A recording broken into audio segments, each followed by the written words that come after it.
अस्सलामुअलैकुम class 9 biology. आज हम कॉन्सेप्ट ऑफ बायोजेनेसिस एंड एबायोजेनेसिस को स्टडी करेंगे, जो कि आपके पास बुक पेज नंबर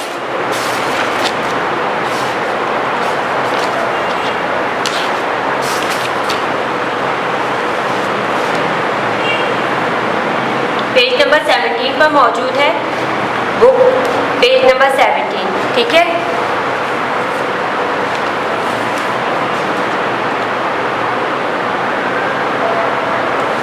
हमने स्टडी करना है बायोजेनेसिस एंड एबायोजेनेसिस के कॉन्सेप्ट को। देखें, बायोजेनेसिस एंड एबायोजेनेसिस, बायोलॉजी में जब टर्मिनोलॉजी में वर्ड ए आ जाता है तो उसकी मीनिंग होती है नॉट या फिर एब्सेंट, ठीक है। अब यहाँ पर हमारे पास बायोजेनेसिस एंड एबायोजेनेसिस तीन वर्ड है हमारे पास, ए, बायो एंड जेनेसिस। ए हमारे पास पता चल गया हमें not, bio life and genesis origin. Origin मतलब इर्तिका, लाइफ का इर्तिका। ए मीन्स नॉट एब्सेंट, तो क्या मतलब है कि लाइफ का इर्तिका, और फिर बायोजेनेसिस मीन्स के ए बायोजेनेसिस मीन्स के लाइफ का इर्तिका लाइफ से नहीं, मतलब लाइफ की जो स्टार्ट है वो लाइफ से नहीं होता। यहाँ पर हमारे पास दो हम देखेंगे, हमारे पास साइंटिस्ट मौजूद थे, अरिस्टो और रेडी थे। अरिस्टो का क्या कहना था, इन्होंने ए बायोजेनेसिस का कॉन्सेप्ट इंट्रोड्यूस करवाया था। इन्होंने ए बायोजेनेसिस को यहाँ पर किया था। इनका ये मानना था कि जो लाइफ है वो लाइफ से नहीं आती, जो जानदार चीज़ें हैं वो जानदार चीज़ों से वजूद में नहीं आती, वो बेजान चीज़ों से भी वजूद में आ जाती हैं। पुराने ज़माने में ये कॉन्सेप्ट हुआ करता था कि जो देखें, जैसे हम रोटी हमने बाहर रख दी तो उसके ऊपर फफूंदी लग जाती थी, फंगस लग जाता था, या फिर इस तरीके से आप देखें हमारे घरों में काई लग जाती थी। तो उस वक्त के ये कॉन्सेप्ट है, और एस्ट्रो का ये मानना था कि जो ये चीज़ें हैं ये खुद ब खुद आ जाती हैं, और वो लोग ये मानते थे कि जो चूंटियाँ हैं, मक्खियाँ हैं, सुंडियाँ हैं, ये अपने आप पैदा हो जाती हैं। उस ज़माने में ये माना जाता था, तो ये ए बायोजेनेसिस का उन्होंने कॉन्सेप्ट इंट्रोड्यूस करवाया था। लेकिन उसके बाद हमारे पास एक साइंटिस्ट आए थे, रेडी, जिनका नाम था 17वीं सेंचुरी में ये साइंटिस्ट हमारे पास आए थे। 17वीं सेंचुरी में इन्होंने बायोजेनेसिस का कॉन्सेप्ट इंट्रोड्यूस करवाया था। इन्होंने बायोजेनेसिस की थ्योरी पेश की थी।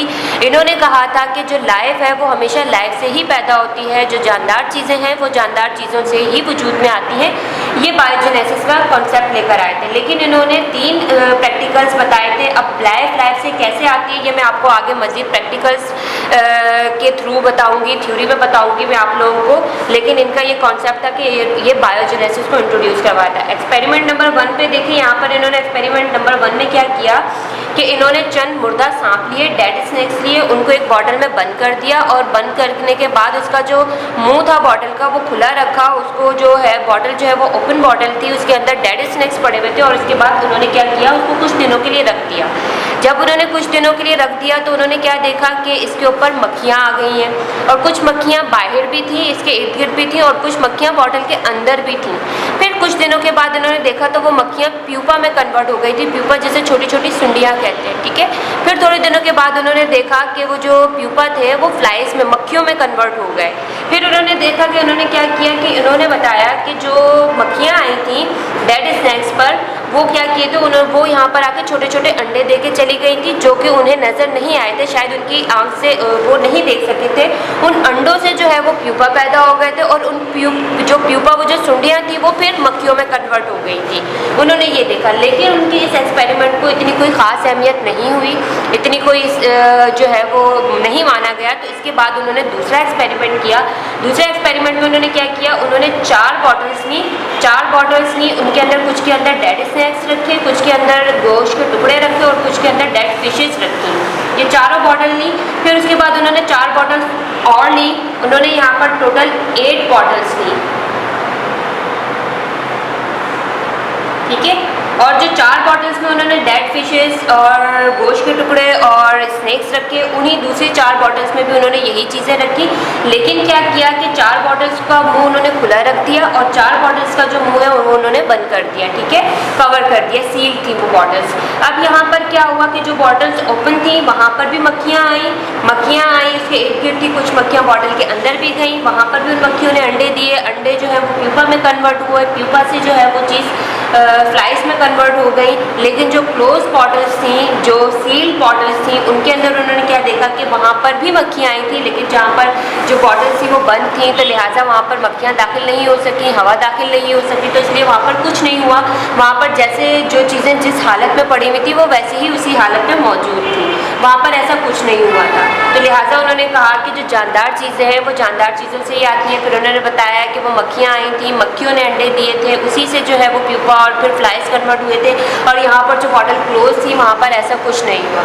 फिर उसके बाद उन्होंने थर्ड प्रैक्टिकल किया। थर्ड प्रैक्टिकल में उन्होंने क्या किया कि उन्होंने एक बॉटल ली, उसके अंदर उन्होंने क्या किया, उन्होंने जो है वो डेड फिशेस को रख दिया, और डेड फिशेस को रखने के बाद उसका जो मुंह है उन्होंने वो जाली से कवर कर दिया उस बॉटल का, और उसके बाद उस बॉटल को एक और फ्रेम में उन्होंने बंद कर दिया, एक और अलग से फ्रेम उन्होंने रख दिया, लेकिन वो डेड फिशेस जो थी वो उन्होंने उसमें बॉटल्स में रख दी। और फिर उन्होंने क्या देखा कि यहाँ पर भी वही हुआ कि मक्खियाँ तो आईं, लेकिन वो मक्खियाँ इस बॉटल के अंदर दाखिल नहीं हो सकी क्योंकि ये बॉटल क्लोज थी, तो यहाँ पर मक्खियाँ नहीं आई, हवा भी नहीं आई, तो ये चीज़ क्या हुआ, यहाँ पर भी कोई लाइफ पैदा नहीं हुई, जो उन्होंने एक्सपेरिमेंट बताया। तो फिर इससे क्या है कि रेडी के जो एक्सपेरिमेंट थे ये 3, इनसे जो है ये चीज़ प्रूव हो गई थी कि लाइफ जो है वो हमेशा लाइफ से ही वजूद में आती है। कोई ना कोई ऐसी जानदार चीज़ जो होती है वो जानदार चीज़ से ही हमेशा वजूद में आती है।